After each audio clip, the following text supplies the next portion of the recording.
Okay, hello everybody. Welcome to week number 6 of the Ethics and Law course. And what we are going to be talking about today is record keeping, fees, education, and training. So, all right, let me start. The education and training has to do with when you're teaching courses or providing supervision. Let me start with fees, and it hit me as I was thinking about last week's course and preparing for this one. Towards the end of the last session, we talked about this whole idea of uh, when you need to, or when you want to stop working with a client, when you feel maybe you cannot offer any um, more help, or maybe you feel like um, it just isn't working. And I had said there wasn't a whole lot to say about that, and that is true. Although um, there is some to say about that. And I will be covering that in the termination section of this course. But it is also a relevant topic to bring up when we discuss fees. And so I thought I'd start with that since it had been asked towards the end of the last class. And the reason for that is the most common reason why a psychologist might want to stop working with someone is that they can no longer afford to pay for the service, that they're um that uh that the person either the the cost is too much for them, something changes in their life, and the fee that was agreed to at the beginning is not one that they can afford anymore, or they lose their insurance coverage. And um, so the person loses their insurance coverage and can no longer and can't afford to pay privately for the therapy sessions. So, on all those different levels, um, a psychologist might be motivated or might want to stop working with the person. Now, there were other reasons. And this all goes to the issue of what is called client abandonment. Um, it is now, if you look, and I just double checked this, if you look in your index of the book, you will not see client abandonment in there. You won't even see abandonment in there.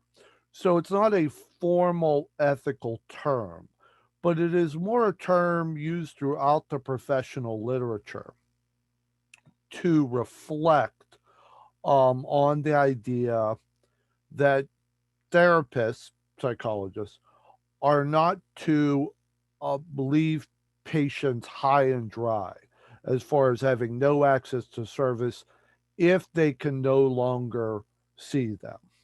Now, again, the most common reason that a psychologist might stop working for with someone may be that the person can no longer afford their fee. Um, Now, sort of on a side note, another um, legitimate reason that a person um, that a psychologist may want to stop seeing a client is that the psychologist can no longer make the case to the insurance company that therapy is worthwhile or that therapy is helpful. Um, when we talk about insurance, it's worth keeping in mind that insurance does not allow healthcare on any level of just sort of ask and get type thing. Like all a person has to do is say, I want to go to therapy, and the insurance company says, sure, you can come for, you can go see whatever therapist you want and see him for as long as you want. Insurance companies require proof that the therapy is helping to address a specific problem. That's why if you see someone who uses insurance, uh, you have to give them a diagnosis. You don't have to give them a diagnosis if you're seeing them privately and they're just paying you. But if you're using insurance, if they're using insurance, if you're billing insurance, the insurance company will require you to give the person a diagnosis. So um, that is because they want to know what they're paying for.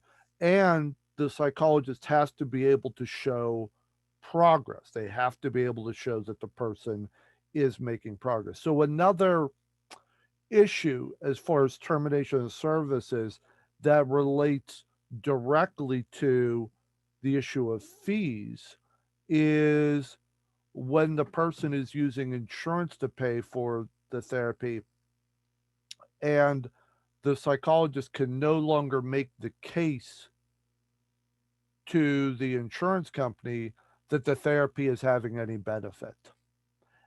And in that case, the psychologist may have to say to the person, look, I can no longer continue to see you because I can no longer continue to make the case to your insurance company that this is doing any good, that this is benefiting you.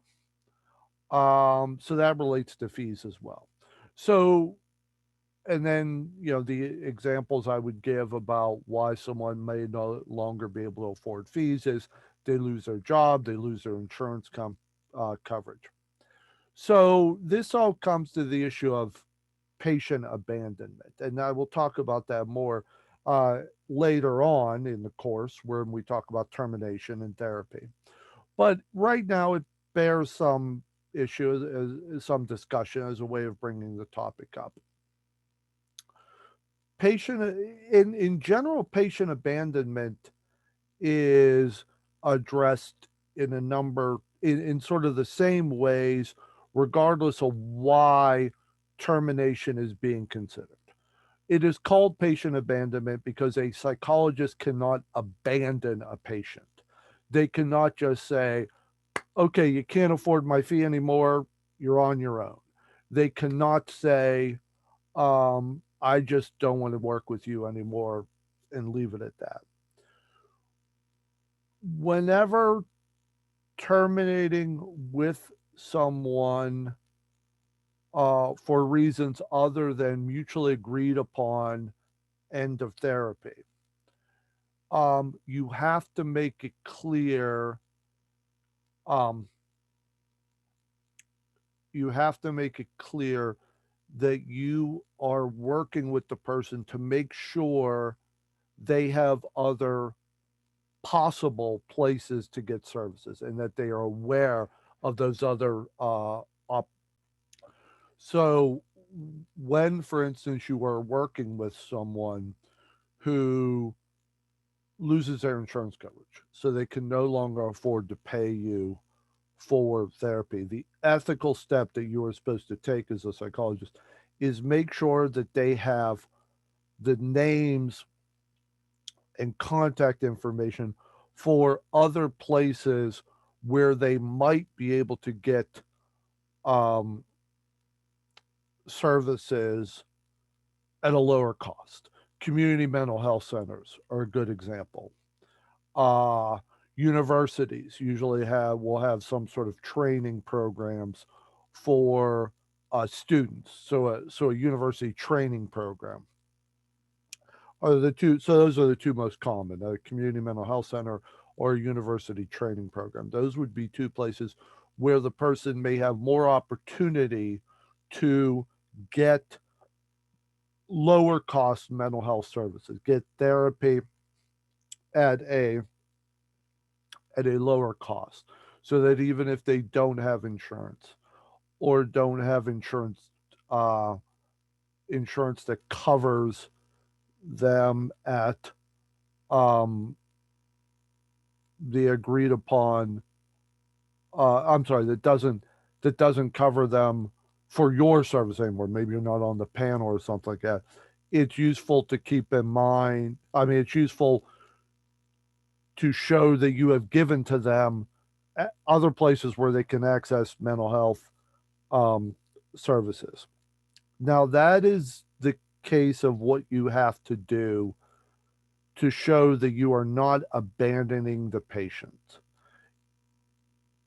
There is never a situation where you have to stop services with somebody that you are working with where it is ever okay to just say you're on your own. That's the definition of patient abandonment. If you can show that you have helped them or tried to help them with different avenues uh, for finding other mental health services, then that has sort of met the criterion of what you need to do in order to show you're not abandoning the person. So, bottom line is if you have, you want to have information available to any client that you work with um, where they could go for lower cost um, services. Now, some of the situations are ones that a psychologist could argue is not their responsibility to help someone. And this is where it becomes sort of gray as far as fees go. For instance, if the person loses their insurance coverage and so just have no insurance coverage at all, and they can't afford to pay the person privately, then it is um, reasonable to expect that the psychologist should be prepared to help them find at least the names and contact informations of other places where they can go to um, find uh, lower cost services. Now, however, there then becomes some gray areas because, well, what if instead of the person losing their insurance coverage, it's just that their deductible goes up? And so instead of maybe paying $25 a session, they're now paying $45 a session, and they say they can't afford that. Now, it's probably still better in that case to provide the person with the opportunity to find other places to um, to find lower cost alternatives. But you could also say, well, I'm not telling them I can't see them. It's just their insurance company is telling them that they owe uh, uh, more money. Um, and so, you could make it. But so there's a gray, you can make what you want of that, but there's a lot of gray areas when it comes to fees. You're always better to try to make it clear that uh, that you have done all you can to help the person find lower cost alternatives. So that's, I'm going sort of back and forth here, but it always comes back to that. If you can show that you're not just abandoning the person, that you are trying to help them find other alternatives if they can't come to see you, that's always going to put you in the best spot. Now, there are some other things um, about fee arrangements and stopping services uh, that we should discuss here. That's worth keeping in mind. One is, and you will see this in chapter 10 when we talk about termination. The ethical guidelines um, say pretty clearly that whenever you can, it is best not to base your decision about terminating with a client solely on fees. Now, that's going to sound unfair to psychologists. In a lot of ways, it is. But it's a way of stressing the importance that if you're having to terminate with a client because of fees, that you have done everything in your power to try to keep them in your practice if the only thing keeping them from continuing with you are fees. Like I said, that becomes kind of tricky.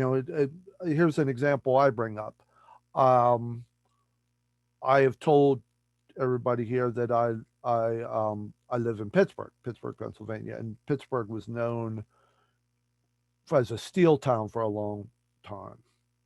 And back in the 70s and 80s, the steel town really kind of quickly steel mills were shutting down around here. This was before my time, but I do remember I knew about it. I heard about it and knew people who were trying to make a living around that time. And it is conceivable, I don't know of any, but it is conceivable that a psychologist in practice at that time could have had a large number of clients out of work all at one time. Maybe you've got a practice where you're seeing 30 clients in a week, and all of a sudden a steel mill shuts down, and 10 or 20 of them can no longer can afford to pay you. There are a lot of therapists who live in towns where the employer is, there's one employer. So most of the people that they're working with all work for the same company. So you could make the argument that that person could not afford to make any sort of uh exception or stretch out payment plans for all of their clients, because then that just becomes that's a big financial hit. Now, on the opposite end, the therapist may want to do that because you know they don't want to lose those clients, because since the steel mill's out of business, there's nobody else coming through their door. So it's sort of a like I said, it's sort of like a spur of the moment, maybe not spur of the moment, but it's sort of like situation by situation type of thing. But the general rule is you want to show that if it is clear that fees are the only reason someone is not going to be able to continue seeing you, that you have done everything you can to try to work it out. Some examples might be, putting the person on a payment plan, um, letting them pay a little bit at a time, uh, possibly giving them some sort of discount because they're paying out of pocket. Although, if you were seeing them under insurance, that may not be allowed. Um, and so those are just some possibilities. So the issue here is you want to, first of all, try as hard as you can to work something out so you don't have to terminate someone if the only reason they might terminate is because of fees. However, if you just can't do it, you just can't come to some sort of agreement, then the other avenue is to make sure that you are not abandoning them. And what that means is you are making sure and documenting that you give them information about other resources that could be available to them where they could get therapy at a lower cost. Like I said, community mental health centers, universities are two good possibilities there. Now, I had brought up before that um, another example is mutually agreed upon termination. And that's a sort of different category. And where that becomes relevant to fees, as I brought up earlier, is in order to continue to see someone for insurance, you have to show evidence that the person is benefiting from the therapy. If you can no longer show and make the case that the person is benefiting from therapy, then the insurance company will not continue to pay. In fact, there's a term for it called medical necessity. You have to show medical necessity. And medical necessity means the person is either um, going to get worse or lose the progress they've made if the therapy were to stop. So if you cannot show that, if you cannot show that there's um, some sort of reason to think that the person is going to benefit from the therapy, either it's going to help them keep getting better or it's going to keep them where they're at. That's a better way to put it. Medical necessity is you either have to show that they're getting better or you're helping them maintain their present level of functioning. If you cannot show either of those two things, then the requirement is that you terminate. That's what the insurance companies require. In that case, you would want to explain that um, to the person and say, um, I am, uh, I can no longer make the case to your insurance company that it's worthwhile. And in fact, your ethics would be, I have to terminate with you because I'm not going to lie to your insurance company so they keep paying. What that then brings up is they say, well, what if I still want to keep seeing you? To be honest with you, very often what most psychologists do is say, fine, but you would have to then pay me out of pocket if it's something you want, but uh but your insurance company won't pay for. Usually by the time you tell them what it's going to cost, they won't um want to continue. If if they're used to the company paying for it, then all of a sudden they're having to pay you out of pocket. It would be unusual for them to want to continue. But that is an option. People can choose to pay for therapy on their own, even if their insurance company will no longer pay for it. I will also say, and this is sort of a judgment on my part, that I think you would be on solid ethical grounds if you said to the person, even if they offered to pay you privately, no, I cannot continue to see you because ethically, I have to tell you, I think you'd be throwing your money away. I don't think my continuing to see you is going to be of any help to you. Um, so that then gets to the issue of you being able to say to the person, it is my professional opinion that we have reached the limit on how much this is going to help you. Okay, so we'll talk about patient abandonment in a later class, but that's where the issue of fees comes from as far as patient abandonment. The most common reason psychologists would want to stop working with someone is they can no longer afford their fees. You want to show that you've done all you can to help the person stay in therapy. You want to make clear that if you can't reach some sort of agreement, that you're not abandoning them. Now, as far as moving on for further discussion of fees, I wanted to call your attention to 604. And I'm just going to throw general quick summations of them. Um,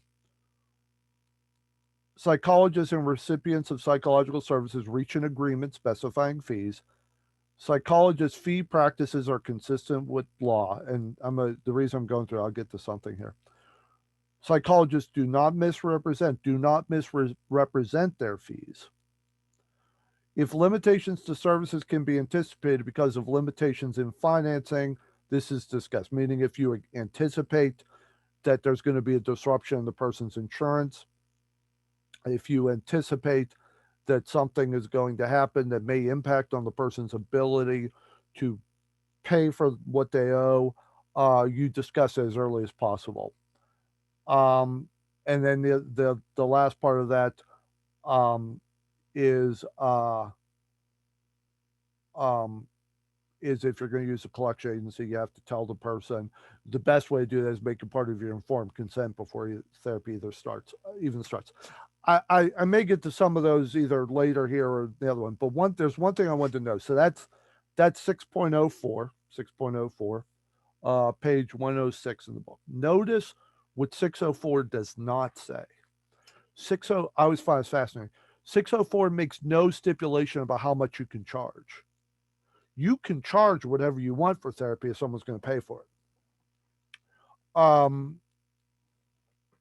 There are different, like I have heard of, I'm not sure if this is all parts of California, but LA, I've heard of psychologists. Oh, New York City. New York City is the biggest one, actually. How much therapists charge there. And it's, for New York City, it's not astronomical, but for my area, it's like, wow, when we hear that's pretty surprising. But I always find it fascinating. There is no limit on what you're allowed to charge. As long as you tell them, as long as you make it clear, the ethics only say you have to make it clear how much you're charging. It doesn't put any limits on what you actually are allowed to charge. Um, there's always a market thing. I mean, if you're not famous, then why someone would pay an astronomical amount is, I don't know, but it's just there is no limit on it. Now, th- I guess this is sort of off of the ethics, but it's more into the law part, which is why I'm bringing it up. Psychologists, especially new psychologists, sometimes can get confused by that because even though there is no limit on what you are allowed to charge, insurance companies will only pay a certain amount.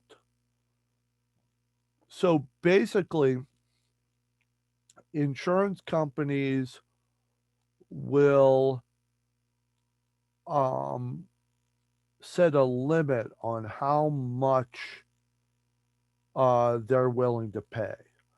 So what insurance company will tell you, if you're reaching an agreement with them, is tell us what you charge and we will pay you what you charge up to a certain agreed upon amount.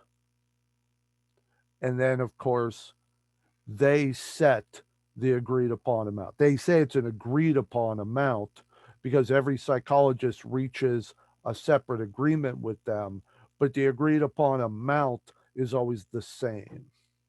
So basically, the insurance companies are saying, we have an agreement with every one of our individual psychologists, but the top limit on how much they're willing to pay is always the same, the upper limit.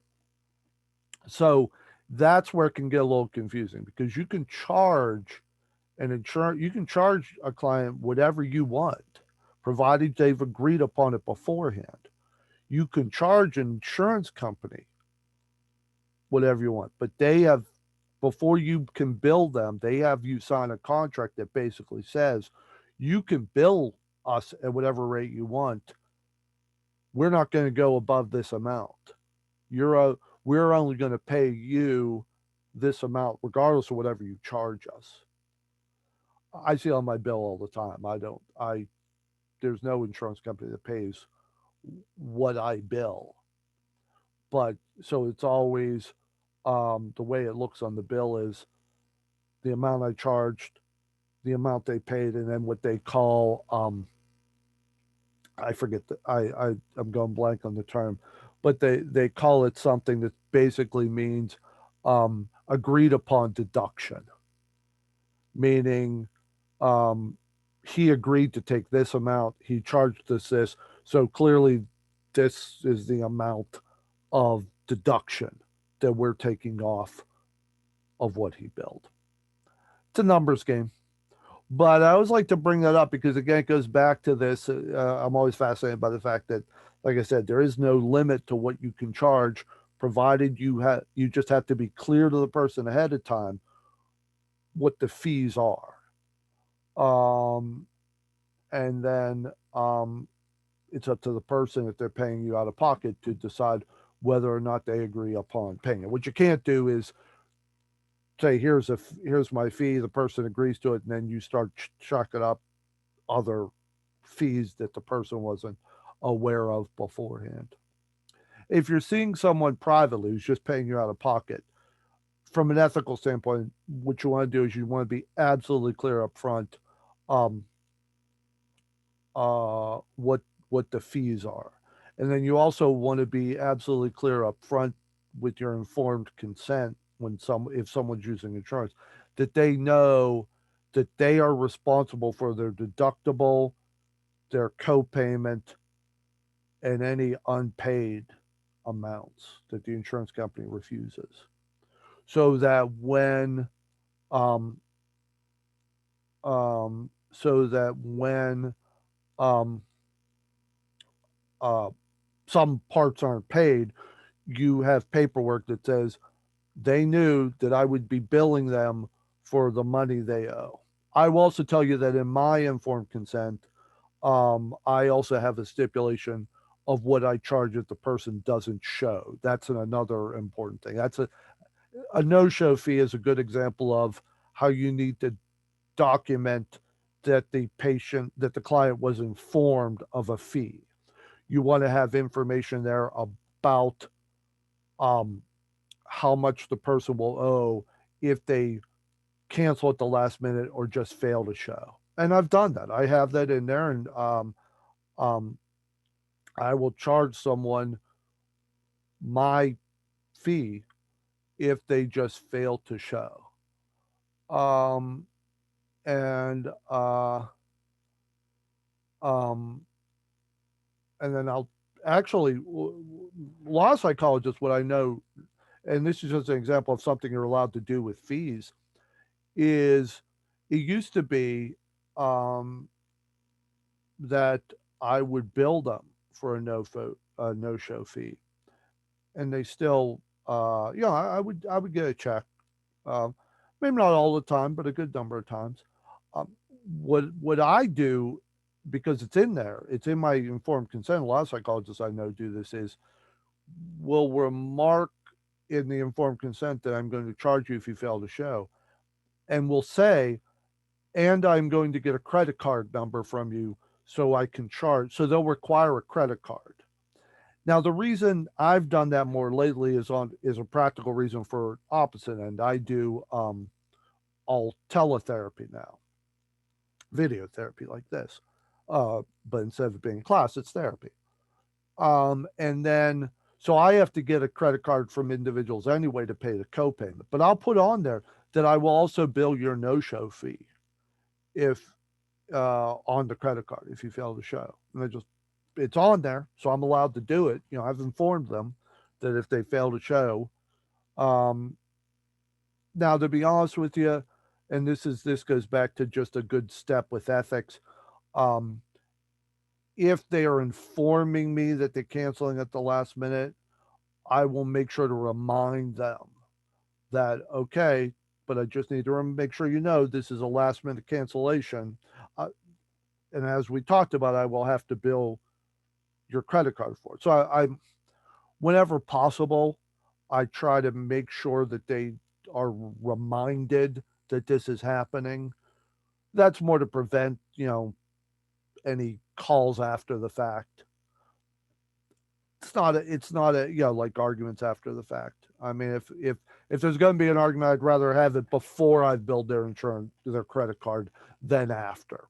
But that's just sort of a practical step. Um, but I'll be honest, I haven't had too many people argue about it because it's right in my informed consent. Okay, so that's an example of a fee that you can charge, provided you're clear right up front that this is what you want to do. Best example I had was when I periodically I'll have uh, I'll I'll do expert witness, and I'll have him expert witness. I'll usually get a payment to cover at least part, if not all, of the evaluation. Uh, Court time is later on. That'll be a separate fee. But if I'm doing an evaluation to start with, I'll have the attorneys pay for the evaluations up front, and I will put on there that if you cancel 24 hours beforehand, I need at least, since evaluations will take all day, I'll say I need at least 5 days notice if you're going to cancel because you're taking my whole day. If it's less than 5 days, I'm going to keep your check. I've had a couple times where I've kept a check. And these were attorneys, so they could have come after me.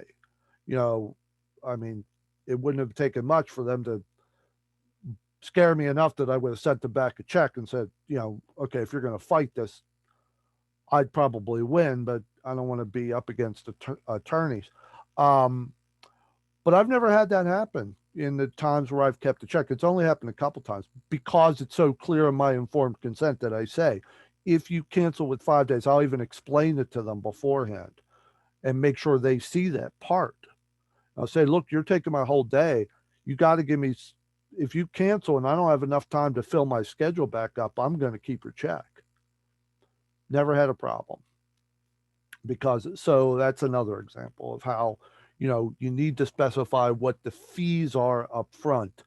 You can do almost anything provided people know beforehand what it is you're going to do regarding fees. Okay. So I like that in 6.404. I like to point out how um, there is no limit on what you can charge, provided you're clear about it. A couple other things just about record keeping and fees. Um, you can't hold on to notes if the person needs them in an emergency. If they're just sort of switching to a different therapist and the therapist writes you back and says, um, I need this person's notes, you can hold on to them then. Um, but um, you can't if the person is in you can't hold on to notes for non-payment of fees if the person is in a crisis or if they need the notes for an emergency reason. Um, and uh, but what constitutes an emergency is kind of up can be up for debate.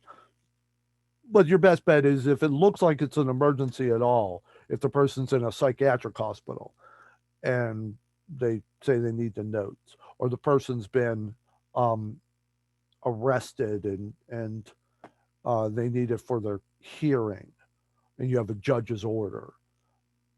I wouldn't hold on to them for non-payment of fees because that could someone could argue that's an emergency. It's probably a situation where if someone could argue seriously that it's an emergency, it's probably best to consider it an emergency because you can't hold on to notes in an emergency for non-payment of fees. You can in other uh, situations. Um, I think I brought up before too. I remember trying to bring up an example in an earlier class. I didn't quite remember what happened, and as I was preparing for this, I remembered.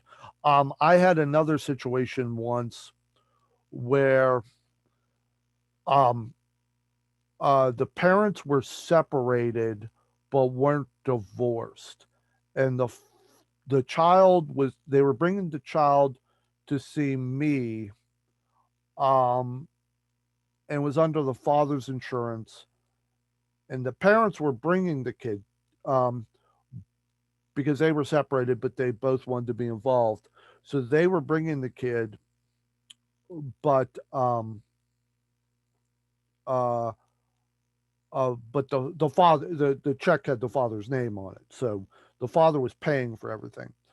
Um, Later on, uh, the mother wanted the notes. Well, it turned out the father hadn't paid for the last like 3 or 4 co-payments. He kept putting it off. And uh, they were going through custody, and the mother said, "Well, if I pay for it, can I get the notes?" I checked with the ethics person. You say, "Yeah, there's no. I mean, either parent can request the notes." So even though it had been the father who had paid for it, the mother, when she paid the fees, she was the one I could send the notes to. So that's just sort of an ethics thing there, as the idea that either parent can request the notes for a minor if there's some form of shared custody. And so in that case, it doesn't have to be the person who it doesn't have to be the parent who originally paid your fees who can make up for the fees that haven't been paid if they want the notes. Uh, there was one other thing I wanted to mention here from 601, and I wanted to pull it up just to make sure I'm reading it directly from there. It's it's what you have to have in your notes or why you need to keep records on your patients. Records, as they like, we talked about SOAP notes, the progress notes that are written as um, subjective, objective, assessment, and plan, and that's how a SOAP note is laid out. Those are primarily for payer sources, insurance companies. They will require that. If you are not if you're not concerned about having to turn over records to insurance companies to justify the payments they made, that because they'll require certain things, your notes can be more what you want them to be. But it's interesting to keep from 601 what the purpose of the records are. So you want to have records that make it clear enough what you were doing so that you can remember what you're doing. And so if there's a next therapist to working with the person, they at least have some general sense of what you were doing and what the person was reporting. So from an ethical point of view, your notes just have to reflect that there was a clear sense of what you were doing, um, what sort of treatment approach you were following, and what you were trying to work with the person on. Um, and then, if you notice under 601, number 4 is ensure accuracy of billing and payments. Um, that sort of crosses over to what insurance companies are looking for. Because one of the things an insurance company will look for when they review notes is, well, what did the therapist do for the time we paid for? So, and part of the reason for that is therapy is often billed in time increments. So if you're billing for a 45-minute session, you want to show that you're doing more than if you were billing for a 30-minute session. As I've mentioned in this class before, I do a lot of consulting to medical facilities. I do a lot of 30-minute sessions in medical facilities. A lot of times, someone who's on a medical unit just isn't up for a full 45-minute or hour session. Um, so I do a lot of shorter sessions. And when I'm doing a session that's 30 minutes or less, I don't have to show as much of doing something as as I would for a full session. So you want your notes to reflect accurately what you are doing so that you justify the amount of time you're billing for. So, and then the other parts of it, I don't want to brush it off, but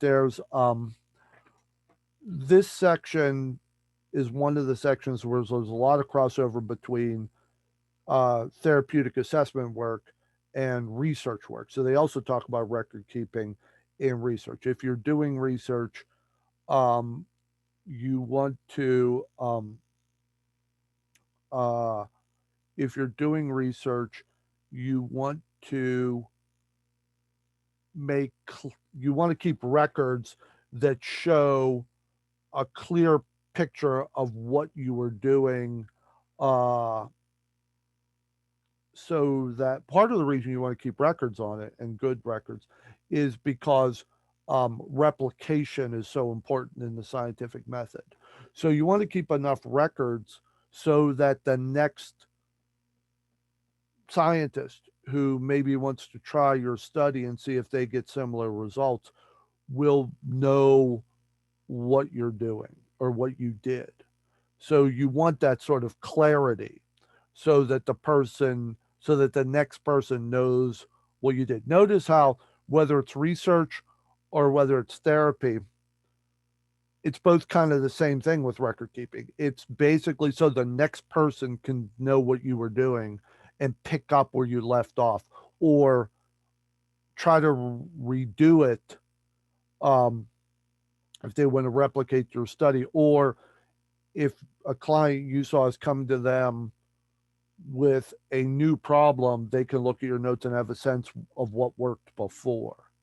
A lot of times when I see new clients who've seen a therapist before, I will, when I talk about maybe getting notes from previous therapists, or just talking to them about what they thought worked, um, I will use the phrase, uh, we don't want to reinvent the wheel, meaning we don't want to go try to figure out what could work when we could maybe put our hands on some information that shows us what worked before. So that's one of the reasons why record keeping is so important. Okay, two other things I want to talk about under record keeping and fees. And you may notice as we go on here, there's not a whole lot education and training. I'm going to talk about some of that, but that section is really pretty straightforward. And in fact, in my opinion, basically says that the ethics that applied to therapy work, also, and advertising of therapy also applies to education and supervising and teaching students, and providing information about training programs. So, but I'll touch on that a little bit. But there's a couple other things. One has to do with the protecting records, and that has to do with storage. Now you will see as uh, uh, whenever we meet, that you can see right behind me are file cabinets, and I've got several on either side and one over here. Um, they are locked, and I'm in an office that when I'm not in here is locked. And as a matter, I actually do not keep records at my outpatient therapy site. I keep them here in my office, which is connected to my house. So I was always told, now I can't tell you that this is written formally, but you want to make clear that but I was always told that the sort of informal rule is you need at least two levels of security. And what that means in my case is I have locked file cabinets, and they're in a locked office. So the office is locked and the file cabinets are locked. Now it also is in my house, which is also locked if I'm not here. So there's more than two levels of security, not to mention the fact that you could argue there's a fourth level of security in that it's my house, and there's not a whole lot of time that there's nobody else, that there's nobody in the house. Usually there's somebody in the house, especially with the pandemic and all that. So, multi-level, the more levels, the better. Now, I can tell you that for the most part, um, my files anymore are electronic, and I use an electronic record keeping system, and that's, you know, that you need to make sure it's got all the security. You want to find a record keeping system uh, that has a good level of security. In fact, it's a requirement that if you're going to use a record keeping system, it has to be HIPAA compliant. That would seem to be pretty straightforward, but one thing that became a little that's become a problem, um, is that one step that's in HIPAA, the privacy law, is that you are supposed to have on file some indication that the company guarantees that they are HIPAA compliant. So the electronic record keeping system that I use, um, when I signed up for it, and paid for it, it says, we're HIPAA compliant. What it was interesting that over the past number of years, I've heard a lot of people say that places like, for instance, Dropbox, um, meet their security, it's password protected. Their method meets the HIPAA requirements for privacy, but they will not guarantee that because they are not selling themselves as HIPAA compliant. They're not using that. Basically, they use themselves as a free cloud service. They don't specifically say they're for medical records. So I have been told that Dropbox's privacy will meet HIPAA requirements, but they won't guarantee it. They won't put that in writing. So it becomes sort of an issues guy. I will tell you, I've known some psychologists who keep backups of their records on Dropbox because they are confident that Dropbox meets the security requirements of HIPAA, but Dropbox will not guarantee that.